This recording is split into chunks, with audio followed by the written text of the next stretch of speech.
It's Sunday, September 26th.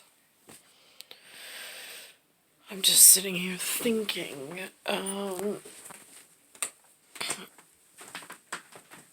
in this arena, and I'm like, there's a news program that came on today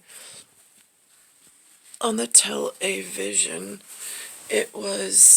It said that there was an Amtrak train. That's one of the big railways, not freight, it's passenger.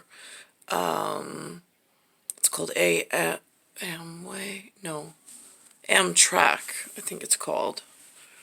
I rode on it once to Virginia, I think from Florida, with Vicky and Ada and one of my distant cousins, or their distant cousins, which was John DeFilippo. And then I rode on Amtrak once to go to Pennsylvania to visit this guy Lou that Maria met and I met at spring break. He lived in Philadelphia. So I took, I think, the Amtrak once that way. But anyway, so the story today was that the Amtrak train was going, I don't know, I think the headline was like, so many people got killed or whatever, but the train, they had a train crash. Now, I'm thinking to myself, I'm like, how does a train crash? It didn't run into anything. There was nothing on the tracks. No animals, no vehicles. I'm like, at least they didn't mention it. I'm like, so theoretically, if the entire scene at the crash was cleared of blockage, that means that the high powered train that's on a track. You hear they need you. The light dropped and Nucci's hand got cut in the front of the house. Alright, give me 2 seconds. So, how badly is it cut? No, I think it's just glass cut. Alright, just give me 2 seconds. So, the vehicle is going fast. So now, did the weather pattern move? Or was there a vibration inside? Like I wrote yesterday about wave vibration right there.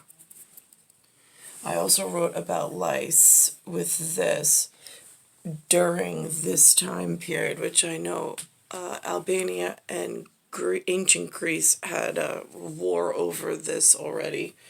But my point is, the only time like something like this interfering with the weather pattern and the climate would make a train, passenger or freight, lose connection with the tracks and jackknife. I mean, a multi-axled trailer is a totally different animal than a trestle, like train track, like at high speeds. So the jackknife scenario changes completely because on the roadway, on the highway, it's harder to analyze because of the cross thatching. But on a tracked train, it's technically supposed to stay in contact at all points. The only time that it would lose contact or jump, even slight variation, enough to lose the magneticism and then lose its surface tension, would be through some form of wave in the topography or cartography. But that goes back to high frequency magnetics, pulling things off, wave pattern, the jet stream, and so on and so forth, like I've been talking about. So that's just curious because I don't really hear the newscasters speaking on that or about that topic ever. I'm in Bayside Station, Bayside, New York, 11361. It's September 26, 2021. And it's Nicole Cattaruzza, and it's star 1978, star 8378.